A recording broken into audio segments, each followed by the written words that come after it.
que você não ouça esses hereges. Porque se você não tiver um conhecimento bíblico abrangente e profundo, você pode ser enganado. Existe uma só sã doutrina, irmãos, ensinada pelos apóstolos e que nós ensinamos no nosso ministério. Então, se você encontrou um ministério bíblico, para que correr o risco de ser contaminado por pregações que você nem sabe de onde se originam, de que ministérios são?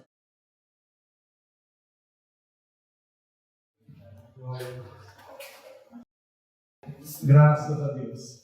Sempre uma alegria estar aqui com vocês e poder adorarmos juntos ao Senhor e podermos também compartilhar da palavra de Deus. Eu quero convidar você, obrigado. Quero convidar você a abrir a sua Bíblia, por favor, na Epístola de Judas. É o último livro da Bíblia antes do Apocalipse. Né? E não por acaso a Epístola de Judas está exatamente antes do Apocalipse. Judas, versículo 17. Então, oremos. Pai, fala conosco pela Tua palavra, para a Tua glória, Senhor. Que eu diminua e o Senhor cresça, Pai. Tu, Senhor, sabes, ó Deus, que não sou digno de pregar o Teu Evangelho. Mas seja feito como Tu queres, ó Senhor. Eis-me aqui, Pai, esse vaso de barro, carente da Tua misericórdia, da Tua graça, do Teu perdão, da Tua unção, da Tua direção.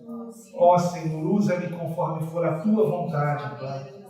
Que o Teu nome seja engrandecido, que Cristo seja glorificado, que toda a glória seja dada somente a Ti, para todos sempre. Amém. E amém. Graças a Deus. Glória a Deus.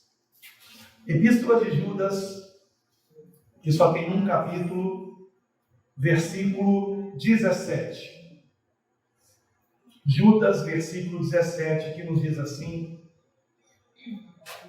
Mas vós, amados, lembrai-vos das palavras que vos foram preditas pelos apóstolos de nosso Senhor Jesus Cristo, os quais vos diziam que nos últimos tempos haveria escarnecedores, que andariam segundo as suas ímpias concupiscências, são os que a si mesmos se separam, sensuais, que não têm o Espírito. Somente até aqui. Os irmãos podem sentar-se, por favor. Glória a Deus. Glória a Deus. Nós temos testemunhado, nesses últimos dias principalmente, acontecimentos que são não somente espantosos, mas também assustadores. O Senhor Jesus havia nos dito que nos últimos dias, na medida que se aproximasse o fim, esses eventos se tornariam cada vez mais frequentes e que veríamos coisas espantosas, mas que nós não deveríamos nos assustar, nós não deveríamos ter medo, nós não temos por que temer, porque tudo isso já havia sido predito. Então nós não devemos ver essas coisas como coisas que viessem nos surpreender. O mundo pode se surpreender, mas nós sabemos que essas coisas teriam que acontecer. Catástrofes, guerras, rumores de guerras, pestes, pandemias, epidemias, e todas essas coisas, elas anunciam que o Senhor está perto de voltar. Porque embora guerras sempre tenham existido, e pestes também, e catástrofes também, A verdade é que não com a frequência que estão acontecendo agora. Nós estamos vendo todos os sinais acontecendo ao mesmo tempo. E isso é algo inédito. Algo que nunca na história humana aconteceu. E aponta para o retorno do Senhor. Porém, irmãos, há um sinal da vinda de Cristo que está passando despercebido por muitos que são cristãos, ou pelo menos que pensam ser cristãos. E nós não podemos ignorar, queridos irmãos, este sinal do fim, porque de todos os que estão acontecendo agora, é o mais perigoso, amados. E é um sinal a respeito do qual, não por acaso, a epístola colocada ao lado do Apocalipse, ou seja, a última epístola de todas as epístolas, a epístola de Judas, que não é claro, Judas Iscariotes, o traidor. Este Judas aqui é o Judas, irmão do Senhor, filho de Maria. Né? Os católicos vão dizer filho de José, porque negam que Maria tenha tido outros filhos após o nascimento de Jesus, e dirão que esse Judas já era filho de José, que no caso seria viúvo, e teria se casado com Maria. Mas seja como for, não vamos entrar aqui nessa questão, não é o que importa. É o Judas que, melhor do que qualquer outro apóstolo, conhecia bem Jesus, porque viveu com Jesus ao longo da sua vida, e tendo sido criado também por José e Maria. E esse Judas, cheio do Espírito Santo, direcionado pelo Senhor, e não por acaso tendo o nome Judas, ele vai nos alertar de que nos últimos dias haveriam muitos traidores de Cristo. Muitos que estariam se passando por irmãos, mas que estariam nos desviando do foco que é Jesus, que é o Senhor.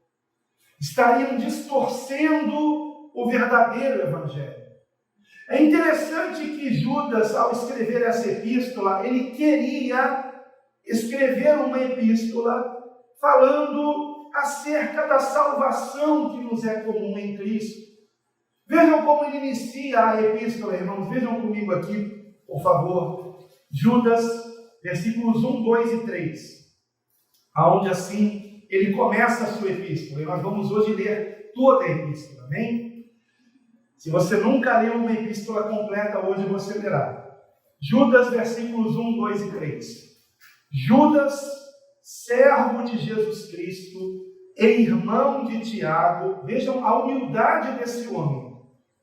Ele era irmão de Jesus Cristo, fisicamente falando. Ele havia sido criado também com José e Maria. Como você sabe, Jesus tinha irmãos também. E Judas era um desses irmãos, e Tiago também, mas ele preferiu dizer irmão de Tiago do que dizer irmão de Jesus. Judas se colocou na posição de servo de Jesus Cristo. Vejam a humildade que ele teve. Judas, servo de Jesus Cristo e irmão de Tiago, aos chamados, santificados em Deus Pai, obrigado, e conservados em Jesus Cristo. Misericórdia e paz e amor vos sejam multiplicados. Amados, procurando eu escrever-vos com toda a diligência acerca da salvação comum, tive por necessidade escrever-vos e exortar-vos a batalhar pela fé que uma vez foi entregue aos santos. Então percebam que Judas queria escrever uma epístola falando sobre a salvação. Mas o Espírito Santo o alertou do risco de perdermos a salvação, de no meio do caminho nos desviarmos da direção que devemos seguir, que é Cristo, que é o Senhor, e não as coisas desse mundo, e não o nosso próprio eu, e não a satisfação da nossa carne. E então ele começa a tratar disso, e a dizer que o risco que nós corremos, um risco cada vez maior na medida que se aproxima o fim, é o risco de sermos enganados por pessoas que estão no nosso meio, que parecem irmãos em Cristo, mas que nos trazem ensinamentos distorcidos. E hoje o perigo é ainda incomparavelmente maior, irmãos. Porque há poucos anos atrás, há 15 anos atrás, eu me lembro que os irmãos me procuravam para pedir autorização para participar de um culto em outra igreja. Pastor, eu posso ir no culto de tal igreja? E dependendo do nome da igreja, eu dizia não. Se dissesse assim, pastor, eu gostaria de ir numa igreja, o nome da igreja é Adventista do Sétimo Dia, posso ir? Eu diria não. É uma seita que ensina heresias, que idolatra Ellen White, que considera os escritos de Ellen White tão sagrados quanto os escritos da Bíblia. Eles acrescentam coisas à palavra de Deus. Então eu diria não. Se me dissesse assim, pastor, eu posso ir atender um convite, foram na porta da minha casa, me convidaram para ir aqui, Salão do Reino do Testemunho de Jeová, posso ir, pastor? Eu diria não. Compreende? Se me dissessem, pastor, eu posso ir numa igreja presbiteriana, eu também teria que dizer não, porque eles ensinam calvinismo. E assim como adventistas idolatram Ellen White, calvinistas idolatram Calvino. Eu sei que vai ter muito presbiteriano chateado comigo, se essa mensagem for para a internet, mas a verdade tem que ser dita. Tem que ser dita. O calvinismo ele traz 3 problemas que eu considero muito graves. O primeiro deles, o risco da soberba, da pessoa acreditar que ela já nasceu escolhida dentre as demais, com a sorte de ter vindo para esse mundo, sendo predestinada para a salvação, não entendendo que o único que nasceu eleito é Cristo, e quem está em Cristo, nele está eleito. Somos eleitos nele, em Cristo Jesus. A glória é de Cristo. Deus não faz acepção de pessoas, não tem ninguém que já nasceu escolhido para ir para o céu ou para o inferno. Nem Judas nasceu escolhido para ir para o inferno. Tem um que nasceu escolhido para ir para o céu, que é Cristo, que é o Senhor Jesus. Mas não tem ninguém que nasceu escolhido para ir para o inferno. Porque alguns dizem, mas e Judas? Os profetas, aos quais Deus mostrou o que aconteceria, mostrou que um dos 12 trairia o Senhor. O que não quer dizer que Judas já tivesse nascido para trair o Senhor. Deus está acima do tempo. Ele conhece todas as coisas antes que aconteçam. Deus sabe quais de nós irá perseverar na fé até o fim. O que não significa que Ele nos tenha feito nascidos, escolhidos para perseverar até o fim.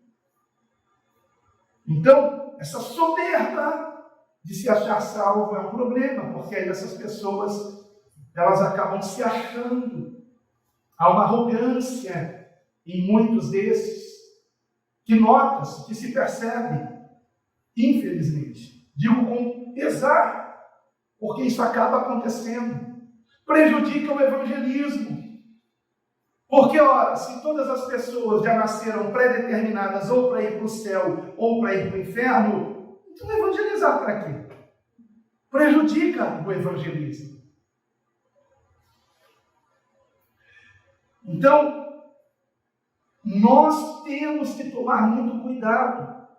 E como pastores, pastor Isaías, eu e os demais pastores do nosso ministério, nós sabemos muito bem que hoje em dia, não somente as pessoas não perguntam mais se podem ir para participar de um culto em outra igreja. Acabou esse tipo de cuidado, lamentavelmente, que as pessoas tinham, esse respeito ao pastor, que não deveria ter se perdido. Essa satisfação que sim, os irmãos têm que dar ao pastor, porque o Senhor entregou ao pastor a responsabilidade de pastorear as ovelhas dele, do Senhor Jesus Cristo. Então as ovelhas não podem sair por aí fazendo o que bem entendem em relação à doutrina, em relação ao ensino da palavra. Então não somente hoje, infelizmente, muitos não estão nem aí para pedir orientação ao pastor, como pelo YouTube ficam assistindo pregações, muitas vezes de seitas, ou de igrejas que, apesar de evangélicas como a presbiteriana, eu os considero irmãos em Cristo, mas que ensinam algo perigoso, queridos irmãos, que pode causar soberba, que pode prejudicar o evangelismo, entre outras coisas, entre outros malefícios que esse ensinamento causa. E daí as pessoas ficam ouvindo esses pregadores pelo YouTube, que não são o seu pastor, e que a maioria deles não são também do ministério que você congrega, que tem por princípio ensinar a Bíblia pela própria Bíblia, e não ensinar a Bíblia segundo o que disse Agostinho, segundo o que disse Calvino, segundo o que disse Armínio, ou seja lá o que for. Então você está comendo uma comida estranha e pode se perder por causa disso. Em alguns vídeos meus que eu prego contra o calvinismo, alguns irmãos comentam que já fizeram parte dessa crença errada. E uns dizem que tinham sim ficado soberbos por causa disso. Estavam até tendo problemas conjugais por causa disso. Porque como o marido não queria ir para a igreja calvinista, a esposa dizia: então você não é um eleito. Você não entende o calvinismo, você não nasceu eleito. Me casei com um perdido, predestinado ao inferno. Vejam o perigo disso. Mas há um outro perigo, o inverso disso. Outro dia eu li um comentário numa pregação onde eu estava também alertando a respeito desse risco, e alguém tinha dito o seguinte, com outras palavras, mas o que ele disse foi exatamente isso. Comigo foi diferente, pastor. Ao invés de eu me tornar soberbo, como eu não conseguia abandonar certo pecado, eu então mergulhei de cabeça nesse pecado, porque pensei, bom, é porque então eu já nasci predestinado ao inferno. Então, para que lutar contra isso? Compreendem o risco, irmãos? Então, hoje, muitos de nós, por amarmos a palavra de Deus, ficamos procurando no YouTube pregações para ouvir. E é louvável nós querermos ouvir boas pregações. Agora, é importante tomarmos cuidado, porque em todas as seitas que se dizem cristãs, existem pregadores eloquentes, com grande poder de convencimento. E se você ainda não leu toda a sua Bíblia algumas vezes, como todo pastor tem que fazer, você pode correr o risco de ser enganado e de acabar esmorecendo na fé. Esqueci de dizer que o calvinismo também prejudica a oração. Porque se tudo já está determinado por Deus, para que orar? Para que orar?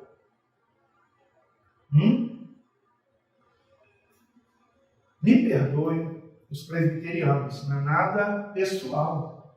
Mas, irmãos, nós estamos na reta final da igreja e eu não posso ver irmãos do nosso ministério sendo contaminados por alguns pregadores que, embora tenham ótimos ensinamentos, são presbiterianos e ensinam volta e meia calvinismo. Eles colocam uma gotinha ali para atrair as pessoas para a igreja presbiteriana, que é a igreja que mais ensina o calvinismo. Não quero citar nomes de pregadores aqui, mas quem é que você está ouvindo pelo YouTube? Qual é o pregador que você está ouvindo? De qual ministério ele é? Eu acho impressionante que há pessoas que ouvem pregações na internet e nem sabem quem é aquela pessoa. Gostou de uma pregação? Se inscreve no canal e mergulha de cabeça, vai ouvindo tudo. Vai ouvindo tudo. Aí ouve o pastor Isaías 1, 2 vezes na semana, mas ouve o outro pregador 10 vezes na semana. E o que será que você está comendo? Porque se você está ouvindo um pregador da igreja adventista, você está caindo da graça de Deus. Porque a salvação não é pela guarda do sábado.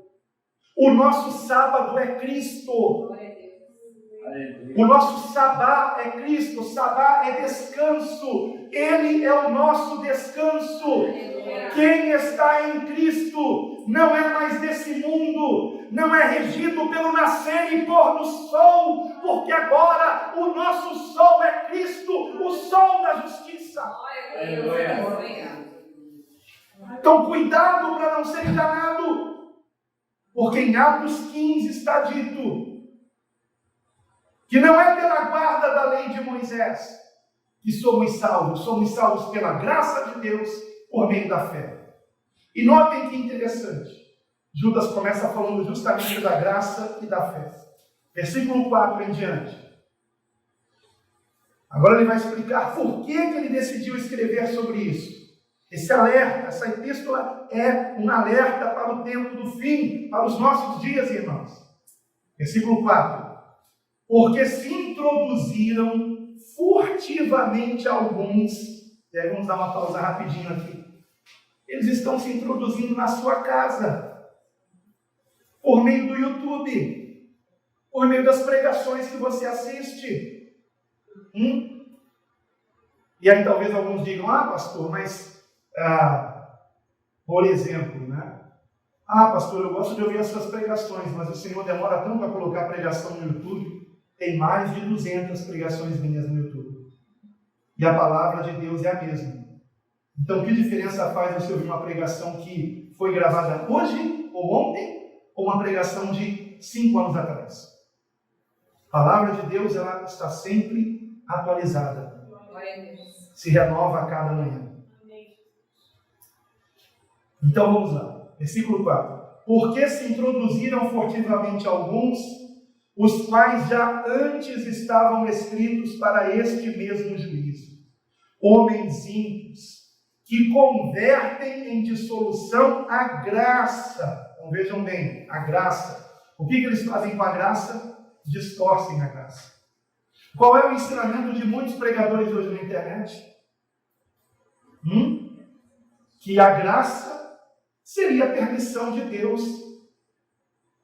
Em outras palavras, eles não vão dizer como eu estou falando agora, mas é isso, para você pecar. E é o mantra do tem nada a ver. Pode se portar do jeito que quiser, pode se vestir do jeito que quiser, que estamos na graça. É assim, irmãos? Não. A graça não é autorização para pecar. A graça é a oportunidade que o Senhor nos dá de arrependimento para a salvação por meio da fé em Jesus Cristo. E o verdadeiro arrependimento é abandonar o pecado. Não é continuar no pecado. Mas aqui eles convertiam em dissolução a graça de Deus. E vejam o que ele vai dizer. E negam a Deus. Aí ele vai dizer quem é Deus. E negam a Deus, único dominador e Senhor nosso Jesus Cristo. Quantos são aqueles hoje no YouTube que negam a divindade de Cristo? Negam que Jesus Cristo é um com o Pai, que Ele é tão Deus quanto o Pai. A essência do Filho é a mesma do Pai. E estes negam também o Espírito Santo de Deus. Há muitos youtubers hoje que se dizem conhecedores da Bíblia, que negam que Jesus Cristo é Deus, que negam que o Espírito Santo é o Espírito de Deus. Dizem que é uma força, como os testemunhos de Jeová que dizem que é uma força ativa.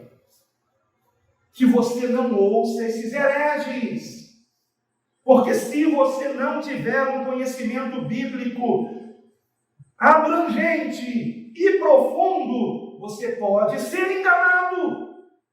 Existe uma só sã doutrina, irmãos, ensinada pelos apóstolos, e que nós ensinamos no nosso ministério. Então, se você encontrou um ministério bíblico, para que correr o risco de ser contaminado por pregações que você nem sabe de onde se originam, de que ministérios são? Negam a Deus, único dominador, ou seja, negam ser dominados pelo Espírito Santo de Deus e Senhor nosso Jesus Cristo. O Espírito Santo de Deus é que tem que nos guiar com base na sua palavra. Versículo 5, vejam comigo, por favor. Mas quero lembrar-vos como a quem já uma vez soube isto, ou seja, nós sabemos que, havendo o Senhor salvo um povo, tirando-o da terra do Egito, destruiu depois os que não creram. Então, o que a palavra está nos advertindo aqui? Temos que perseverar na fé. Perseverar. Foram tirados do Egito, mas a maioria deles ficaram prostrados no deserto, porque não creram. Quantos foram batizados também, assim como os israelitas passaram pelo mar, passaram pelas águas? Quantos foram batizados, mas não entrarão no reino de Deus, porque não perseveraram na fé. Então vejam o risco de alguém acreditar que já está salvo. Jesus não disse que o salvo vai perseverar até o fim, como ensinam os calvinistas. Não foi isso que Jesus disse. Jesus disse: aquele que perseverar até o fim, esse será salvo. Então, não brinque com isso. Não podemos deixar de estar vigilantes, como o pastor Isaías orou aqui no início desse culto. Continuando, versículo 6.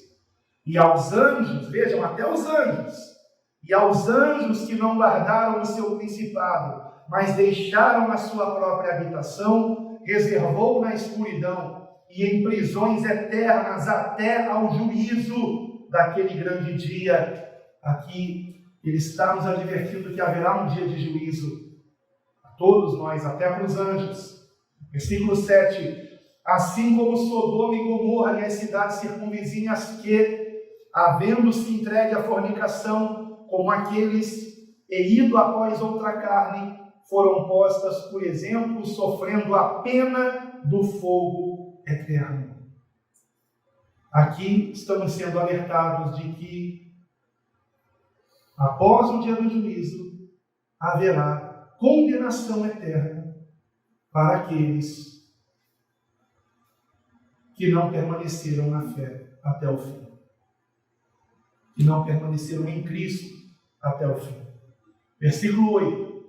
E contudo também estes, semelhantemente adormecidos, contaminam a sua carne e rejeitam a dominação e difamam as dignidades. Então vejam que aqui o autor da epístola mais uma vez está se referindo aos que ele mencionou no versículo 4, porque se introduziram furtivamente alguns que estavam convertendo em dissolução a graça de Deus, negando a Deus, negando que devemos ser guiados pelo Espírito Santo, que não estavam guardando a fé, que não estavam alertando sobre o dia do juízo, que não estavam temendo a pena do fogo eterno. Então, no versículo 8, ele diz a respeito desse: contudo, também estes, semelhantemente adormecidos. Então, essas pessoas que não estão percebendo do que se trata a graça de Deus, que não é permissão para pecar, que não estão percebendo que temos que guardar a fé como Paulo guardou. Não é confiar que uma vez salvo, salvo para sempre. Não brinque com isso. Cuidado com o pecado. Graça de Deus não é permissão para pecar.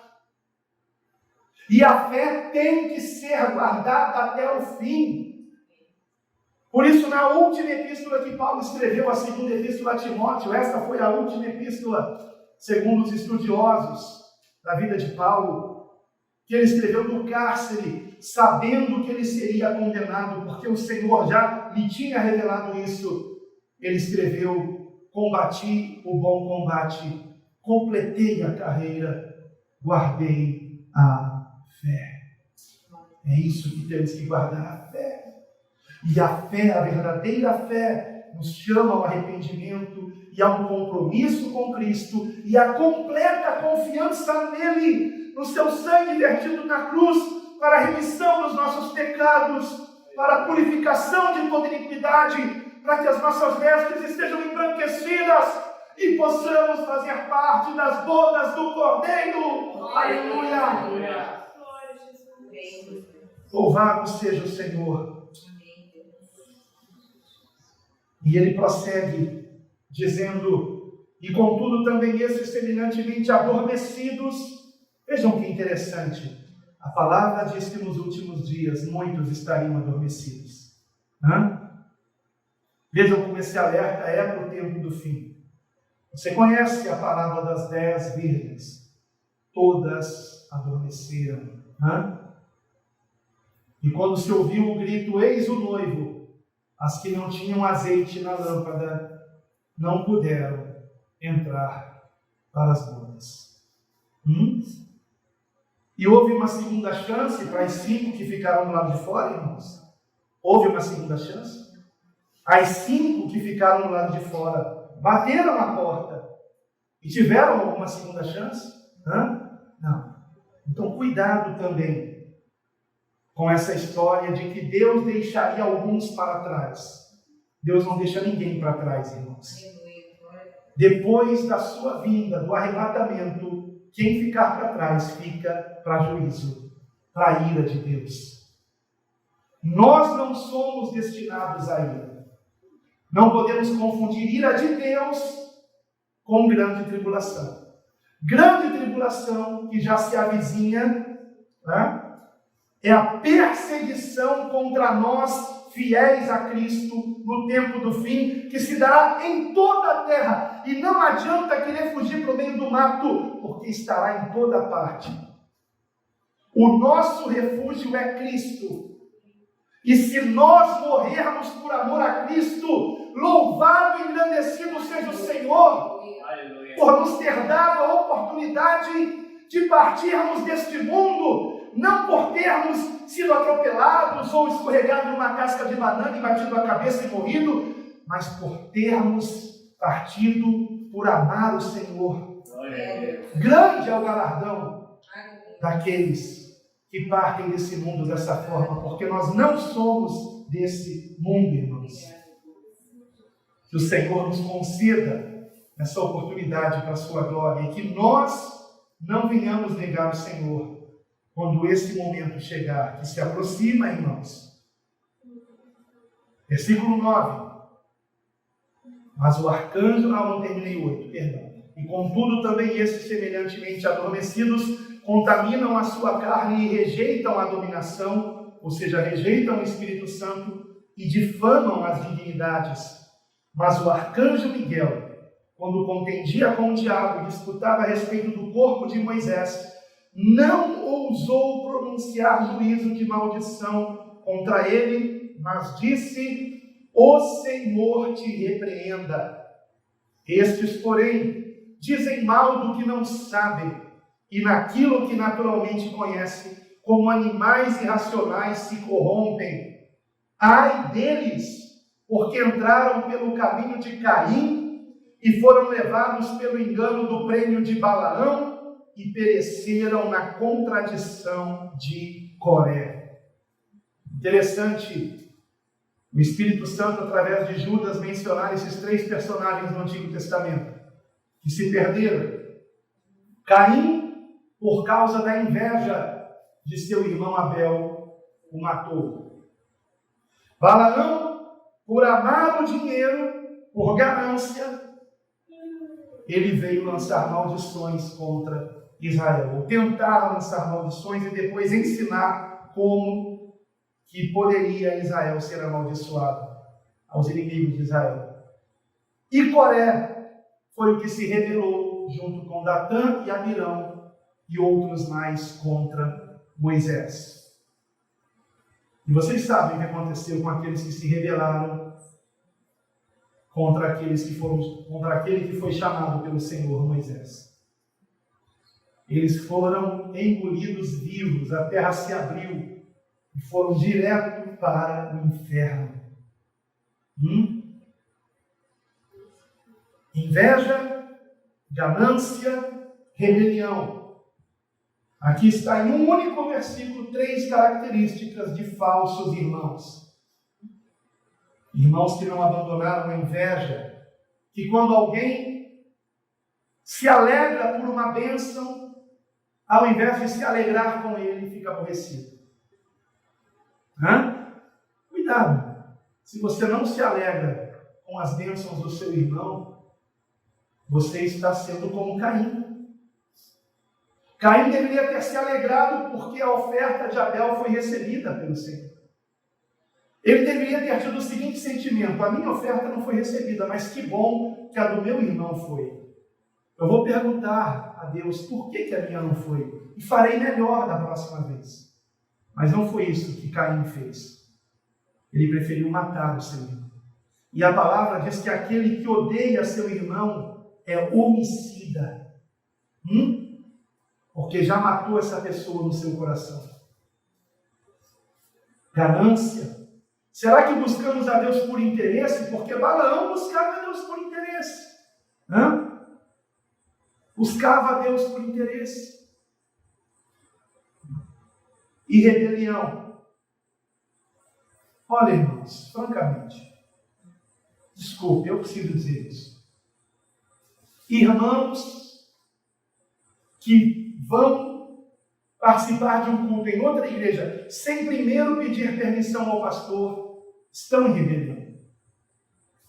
E a mesma coisa quem fica assistindo pregação, sabe-se lá de que ministério, sem primeiro comunicar ao seu pastor. Pastor, o que o senhor acha desse pregador aqui? Ele fala tão bonito. Ele é até um arqueólogo. Ele é arqueólogo, pastor. Arqueólogo cristão. Fala bonito. E o pastor vai dizer para você: não ouça, porque ele faz parte de uma seita. E toda seita é diabólica. Não ouça.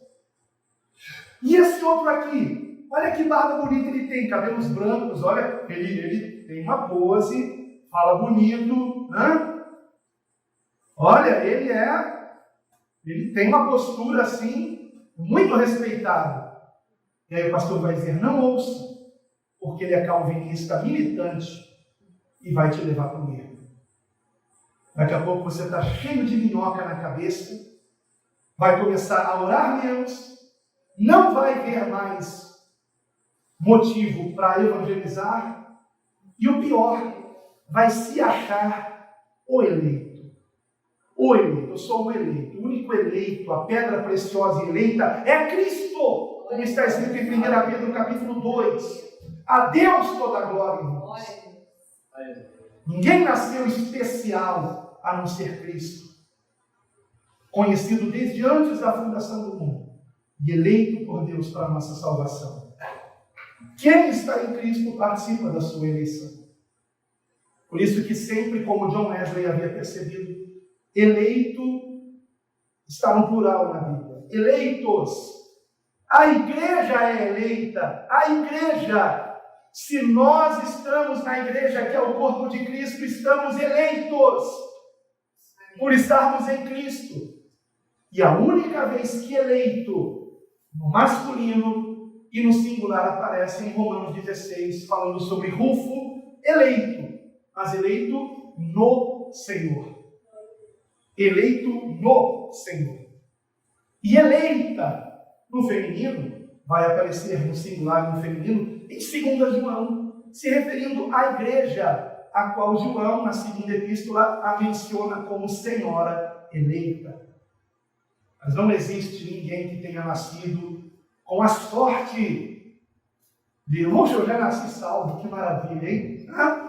Aceitei Jesus, que já estava tudo escritinho que eu ia aceitar. Irmãos, o Senhor conhece o fim de todas as coisas.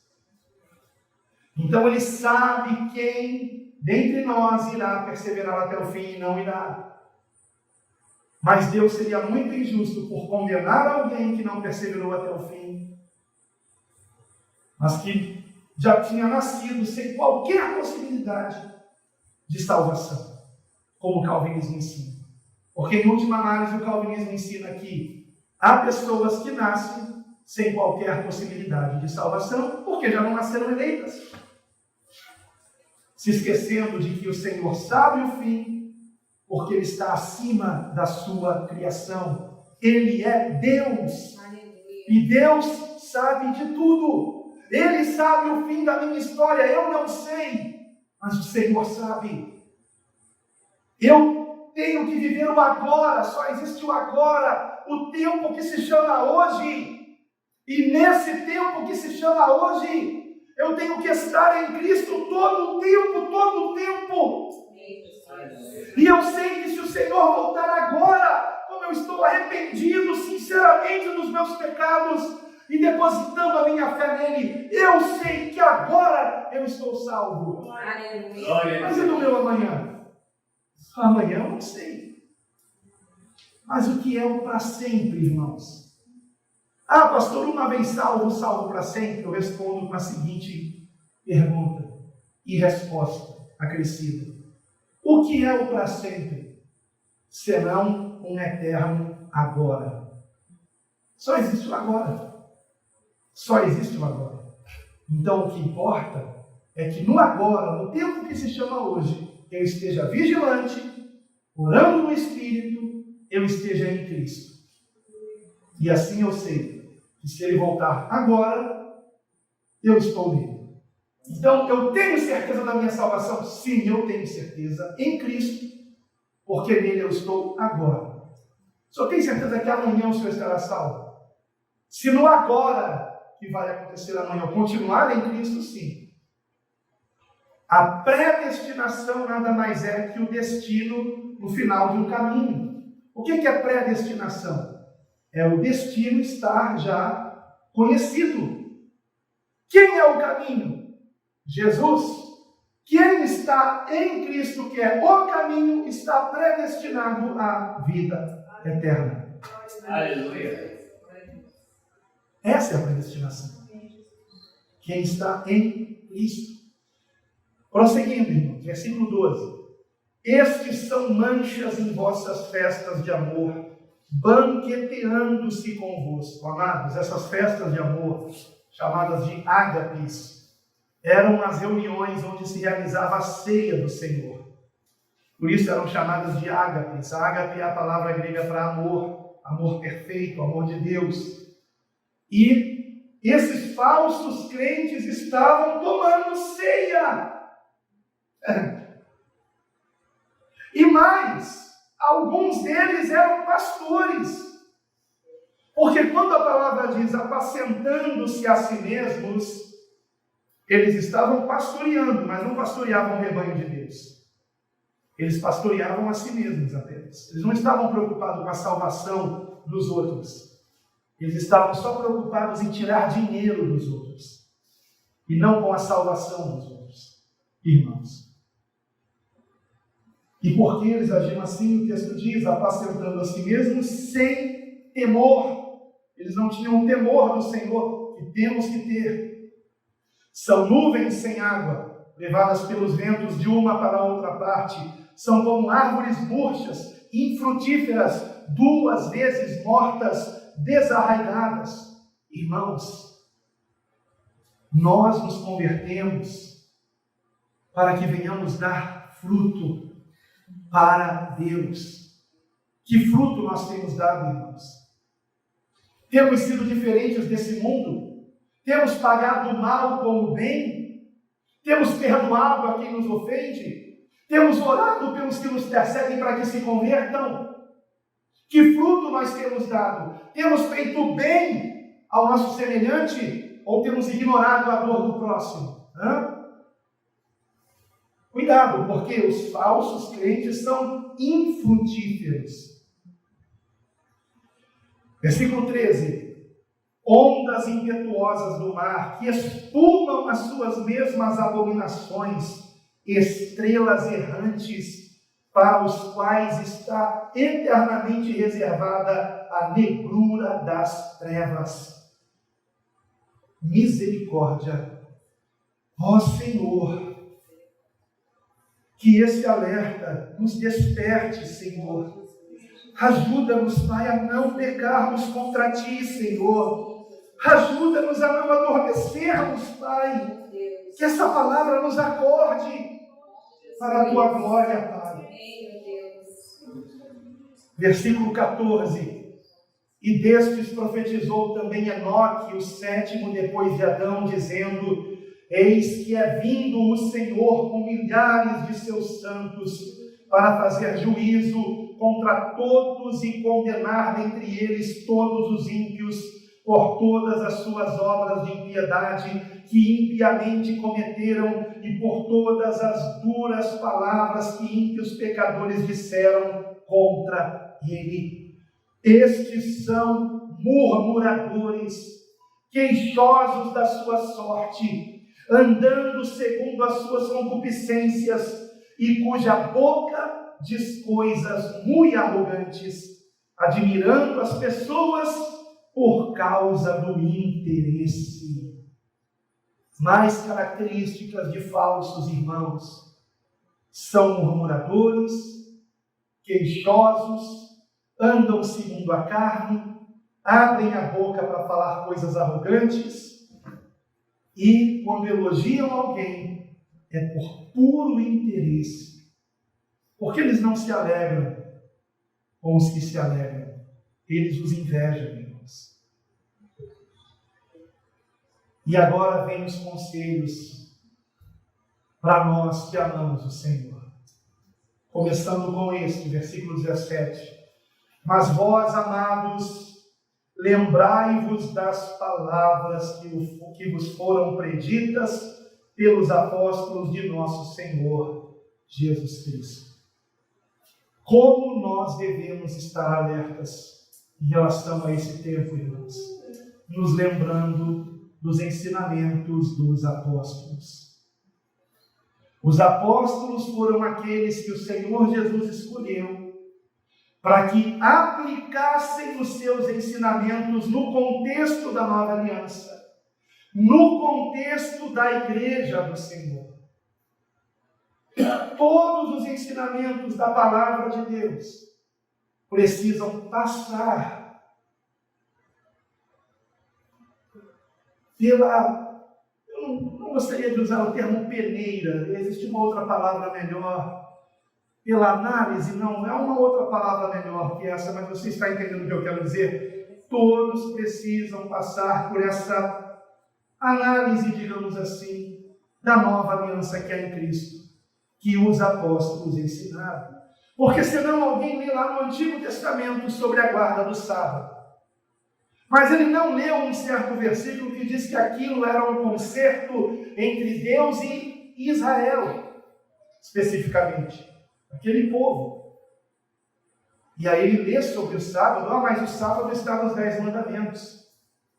Só que não por acaso, o sábado é o 4º mandamento. Esse 4º mandamento está entre os 3 primeiros mandamentos, que se resumem no maior de todos os mandamentos, que é amar a Deus sobre todas as coisas. Então, quem ama a Deus sobre todas as coisas, não tem outro Deus diante de si, não faz para si imagens de escultura para adorar, porque sabe que Deus é Espírito e é o Criador de todas as coisas, não toma o nome de Deus em vão. Então, quem ama a Deus sobre todas as coisas, cumpre os 3 primeiros mandamentos.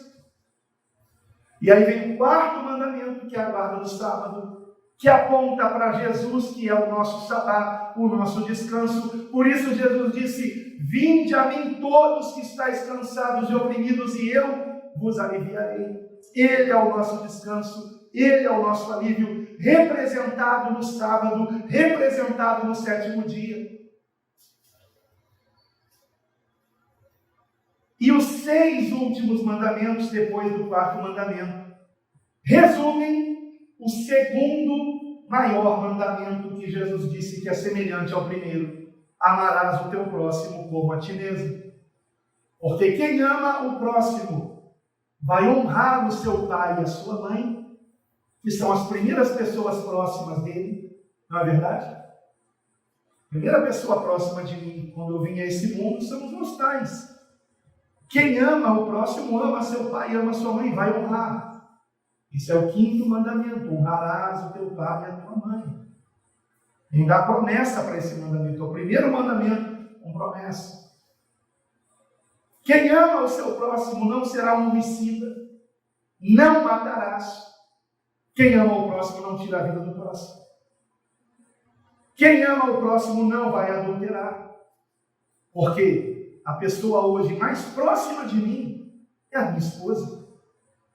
Se eu amo a minha esposa, eu não vou adulterar, é claro que não. E amar a minha esposa é mandamento. Eu amar a minha esposa não é uma questão de sentimento, é uma questão de obediência. Obedecer a Deus, se amar fosse questão de sentimento, não seria mandamento, irmãos. Amar é um mandamento. Temos que amar a Deus e amar o próximo. Quem ama não mata, quem ama não adultera, quem ama não mente, quem ama não cobiça, quem ama não faz o mal ao próximo. Por isso que Paulo disse que o amor é o resumo de toda a lei. Então, queridos irmãos, a palavra precisa ser conhecida. Precisamos entender que, apesar da lei de Moisés não vigorar mais, porque esta era uma antiga aliança, que a palavra diz claramente, e principalmente no livro do profeta Jeremias, que essa antiga aliança ela caducaria, ela não vigoraria mais, e que haveria uma nova aliança. Nesta nova aliança que é superior, queridos irmãos, a lei de Deus está escrita no nosso coração. Porque no nosso coração habita o Espírito Santo de Deus. Na velha aliança, Deus precisava de um tabernáculo para habitar no meio dos homens. E depois se construiu um templo em Jerusalém para Deus habitar diante dos homens. Mas o próprio Salomão que o construiu reconheceu que Deus não habita em templos feitos por mãos de homens, mas roubou o Senhor, que aqui a tua glória seja derramada, que aqui as orações sejam ouvidas. E assim foi. Mas o próprio Senhor Jesus disse que aquele templo seria derrubado. E por quê? Porque agora como ele disse à mulher samaritana, chegou a hora e agora é que os verdadeiros adoradores adorarão ao Pai, a Deus em espírito e em verdade. Deus é espírito e importa que aqueles que o adorem em espírito e em verdade. Aquela mulher queria saber se tinha que adorar em Samaria, em Jerusalém, e o Senhor então disse, nem em Samaria, nem em Jerusalém, em qualquer parte. Porque agora o Espírito Santo de Deus habita em nós. Nós somos o santuário do Espírito Santo, amados. Louvado seja o Senhor. Nós que somos igreja do Senhor. A Deus toda a glória. Então, conhecer a palavra é fundamental, queridos irmãos. Leiam os evangelhos, leiam o livro de Atos, leiam as epístolas, leiam o Apocalipse. E não se assustem com o Apocalipse, leiam até o fim. Eu acho que alguns não leem até o fim, pastor Isaías, porque ficam assustados.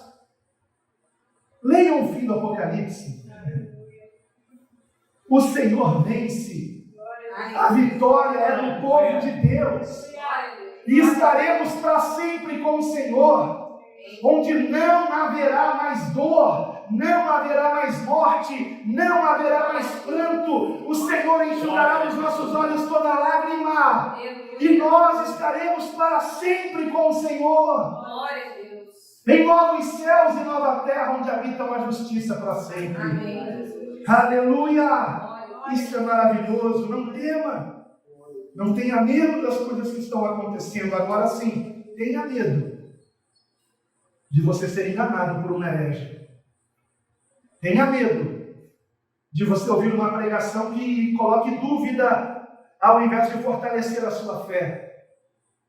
Tenha medo de ouvir uma mensagem que leve você de volta para a velha aliança, fazendo você confiar em si mesmo do que confiar no sangue de Jesus vertido na cruz para o perdão dos nossos pecados. Disso nós temos que ter medo, de nos desviarmos da graça de Deus que há em Cristo Jesus. Versículo 18. Os pais nos diziam que nos últimos tempos haveria escarnecedores que andariam segundo as suas ímpias concupiscências. Estes são os que a si mesmos se separam, sensuais, que não têm o Espírito. Eu sei que algumas versões dizem, estes são os que promovem divisões, porque a palavra no grego ela pode dar tanto um quanto outro entendimento. Mas o que está por trás dessas divisões? Seja a pessoa deixar a congregação, ou seja ela causar uma divisão na congregação, o que está por trás disso é a soberba, é o orgulho da pessoa achar que é dona da verdade e não se submeter à sã doutrina dos apóstolos, que ensinaram o que Cristo ensinou. Versículo 20. Agora vai o segundo conselho. Mas vós, amados, edificando-vos a vós mesmos sobre a vossa santíssima fé, orando no Espírito Santo. Se o primeiro conselho é nos enchermos da palavra, o segundo é vivermos em constante oração. Agora vejam, orando no Espírito Santo. Ainda que você não consiga ter muito tempo para você orar diariamente, porque temos hoje uma demanda muito grande nas nossas vidas. Ainda que você não consiga passar sequer meia hora de oração, mas que ao longo do dia você esteja o tempo todo ligado no Senhor, vigilante e fazendo pequenas orações ao Senhor. Como agora mesmo, irmãos, pregando. Em determinado momento da pregação, depois que eu li o versículo 13, o que eu fiz aqui? Uma oração. Ao longo do dia eu procuro fazer isso. Então, às vezes você não passou uma hora orando o tempo todo, naquele instante, mas se você somar aqueles vários pequenos minutos de oração que você teve ali, você, às vezes, orou até mais do que uma hora. Esteja sempre vigilante e orando. Eu me lembro certa vez, quando eu trabalhava numa gravadora evangélica, e o meu gerente de vendas, ele tinha ido ao banheiro, e eu também fui ao banheiro da empresa, eu nem sabia que ele estava lá, e entrei para lavar o rosto. Eu tinha chegado da rua, né, e tinha ido lá na empresa, e quando eu estava lavando o rosto, eu escutei um sussurro no banheiro. E banheiro de empresa tem aquelas cabines, né? Aí eu fiquei quieto, porque assim que eu entrei no banheiro, eu não tinha feito barulho ainda, eu ouvi um sussurro. E reconheci que era a voz do meu patrão, do meu chefe, do gerente de vendas. E eu escutei o que ele estava falando, ele estava orando. E ele estava dizendo assim: Senhor, me ajuda a resolver esse problema. Eu não sei resolver esse problema. Me ajuda a resolver esse problema. E aí sabe o que eu fiz? Eu saí do banheiro na pontinha do pé. E fechei a porta de novo na pontinha do pé. Para ele nem saber que eu estive ali. Mas aquilo foi um grande ensinamento para a minha vida. Ele entrou no banheiro, porque ele precisava estar a sós com Deus. Entrou naquela cabine e ali ele buscou em Deus a solução do seu problema. Eu tenho certeza que ele recebeu para a glória de Deus. Então, que nós estejamos nos lembrando disso, irmãos. Temos que estar em oração o tempo todo. Irmãos, se alguém aqui ouviu algum ensinamento que você achou estranho, ore. Senhor, o que é isso, Senhor? O que ele está falando aqui? Eu nunca ouvi o pastor Isaías ensinar isso, nem o evangelista Adriano. O que é isso que está sendo dito aqui? E o Senhor vai te mostrar. O problema é que a gente às vezes esquece que o Senhor ouve as orações, amados. E queremos seguir a nossa própria mente, que não por acaso se chama mente, que muitas vezes nos leva para o engano. Versículo 21. Conservai-vos a vós mesmos no amor de Deus. Será que o amor de Deus está no nosso coração? Esperando a misericórdia de nosso Senhor Jesus Cristo para a vida eterna. E essa misericórdia se aproxima, irmãos. Todo esse sofrimento em breve terá fim. Como me fez mal ver aquelas cenas da catástrofe que aconteceu em Petrópolis com aquelas chuvas. Me enviaram alguns vídeos que eu me arrependo de ter visto, algumas fotos que eu me arrependo de ter visto. Como aquilo me fez mal. Mas todo esse sofrimento está para acabar. Mas eu quero dizer uma coisa para você: aqueles que morreram nessa catástrofe e que estavam em Cristo, estes estão melhores do que nós, assim. Não que tenhamos que desejar a morte, mas como disse Paulo escrevendo aos Filipenses, melhor é estar com o Senhor. Melhor é estar com o Senhor. Não tenha medo da morte. Versículo 22. E apiedai-vos de alguns usando de discernimento, ou seja, por que discernimento? Porque há pessoas das quais a gente não tem que se apiedar, não, irmãos. Eles estão promovendo heresias, levando pessoas ao abismo, mas temos que ter discernimento. Essas pessoas, elas estão fazendo isso na inocência ou elas estão fazendo na maldade? Se é na inocência, há esperança de salvação para elas. Se for na maldade, elas estão pecando contra o Espírito Santo, porque conhecem a verdade e estão ensinando a mentira.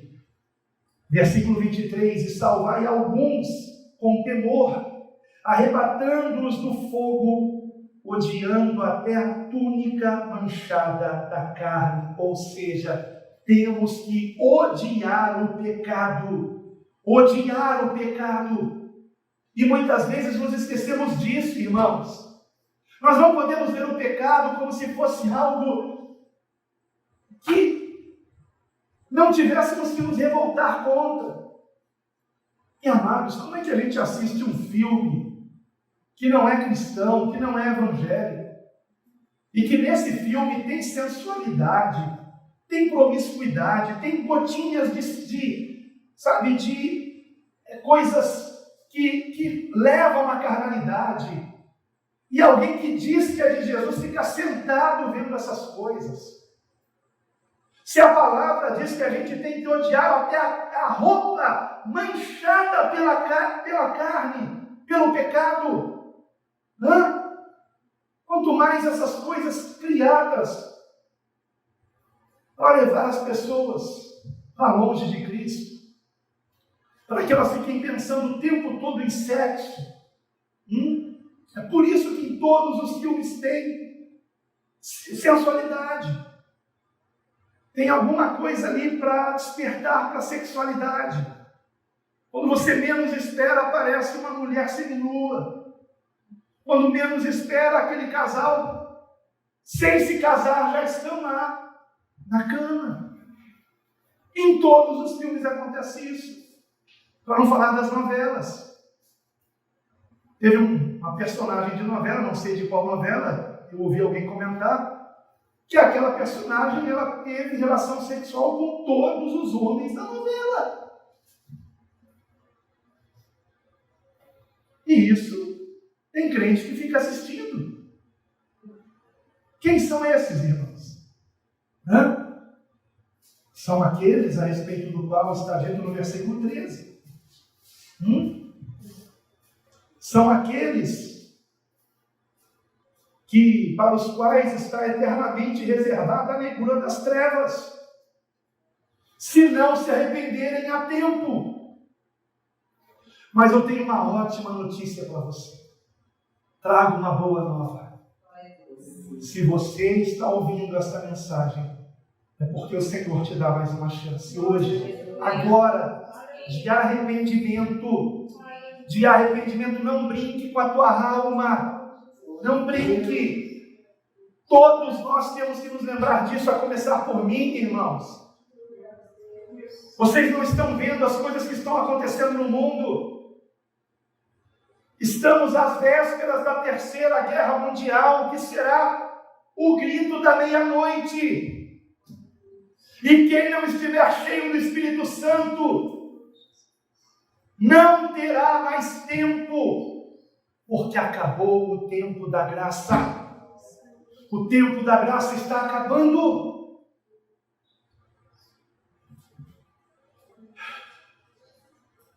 Versículo 23, 24, melhor dizendo. E essa é a boa notícia. Ora, aquele que é poderoso para vos guardar de tropeçar e apresentar-vos irrepreensíveis com alegria perante a sua glória, ao Deus único, sábio, Salvador nosso, seja glória e majestade, domínio e poder, agora e para todos sempre. Amém. Glória a Jesus. Percebam, amados, que o Espírito Santo nos lembra que Deus é que é poderoso para nos guardar de tropeçarmos, para nos guardar de cairmos da fé, de nos afastarmos do Senhor e nos apresentar irrepreensíveis com alegria perante a sua glória. Deus é quem tem esse poder, não sou eu, não é você. O que eu quero dizer com isso, ou melhor, o que a palavra de Deus nos ensina com isso? Que se por um lado, como diz o versículo 20 e 21, cabe a nós edificarmos a nós mesmos, cabe a nós conservarmos a nós mesmos no amor de Deus. Por outro lado, é através do poder do alto que nós conseguiremos andar em santidade e justiça para a glória de Deus. Então é nós nos humilharmos diante do Senhor e reconhecermos: Senhor, eu não tenho forças para lutar contra esse desejo da carne. Eu não consigo por mim mesmo vencer essa tentação. Mas eu me humilho diante de Ti. E eu reconheço que somente se o Senhor, Filho de Deus, me libertar, então eu serei livre, como Tu dissestes: se o Filho vos libertar, verdadeiramente sereis livres. Liberta-me, Senhor, liberta-me, Senhor, liberta-me, Senhor. E o Senhor vai te libertar. Não há impossíveis para Deus. E se nós ainda estamos aqui, se o Senhor ainda não nos recolheu, e diz a palavra que depois da morte vem o juízo, se o Senhor ainda não nos levou a juízo, é porque ainda dá tempo de arrependimento. Em nome do Senhor Jesus Cristo, se arrependa do que você tem que se arrepender, que pecado você tem que abandonar, qual prática você tem que deixar de uma vez por todas. Onde é que você não tem mais que colocar os seus olhos e os seus ouvidos e os seus pés e as suas mãos e o seu coração? Que o Espírito Santo fale a cada coração aqui, a começar por mim, nos convença de pecado, da justiça e do juízo, para que venhamos nos arrepender de todo o coração, para que verdadeiramente aquele que é poderoso para nos guardar de tropeçar e nos apresentar irrepreensíveis com alegria perante a sua glória, complete a obra que começou em nós. Mas se não houver arrependimento, não há salvação. Quero convidar você a orar comigo nesse momento, em nome do Senhor Jesus. Oremos. Meu Deus. Amado Deus, meu querido Pai, eu não sou melhor que os meus irmãos, Senhor. Eu também careço, Senhor, da Tua misericórdia, careço da Tua graça, da Tua paciência para comigo, da Tua longanimidade. Careço, Pai, que o Senhor me ensine o caminho que devo andar por meio da Tua palavra. Senhor, sem Ti estou perdido, mas também sem tudo isso, meus irmãos também se perdem, Senhor. Ser misericordioso para conosco, Senhor, e que nós também usemos de misericórdia para com o nosso próximo, que nos lembremos da parábola do credor incompassivo, que, havendo sido perdoado, não teve misericórdia para com aquele que lhe devia tão pouca quantia, e o condenou, e por conta disso aquele homem foi condenado, mesmo já tendo sido antes perdoado da sua dívida. O Senhor já nos perdoou em Cristo. Que venhamos perdoar os que nos ofendem, que venhamos perdoar os que nos perseguem, os que nos caluniam, os que nos maltratam, porque assim como disse Jesus na crucificação, essas pessoas não sabem o que fazem, elas não sabem que o mal que fazem contra nós estão fazendo contra si mesmas. Então só nos cabe perdoar e orar por elas, ó Senhor. Ó Senhor, e como diz a oração que o Senhor nos ensinou, perdoa-nos assim como nós perdoamos. Que em nosso coração haja perdão, que em nosso coração haja misericórdia, para que alcancemos misericórdia, porque a Tua palavra diz: a misericórdia triunfa sobre o juízo. Ó Senhor, ajuda-nos, ó Pai, ajuda-nos a nos convertermos completamente ao Senhor, e não apenas parcialmente. Que o Teu Santo Espírito entre em todas as áreas da nossa vida, que o Teu Santo Espírito venha sondar todas as áreas do nosso coração, para a Tua glória, Senhor.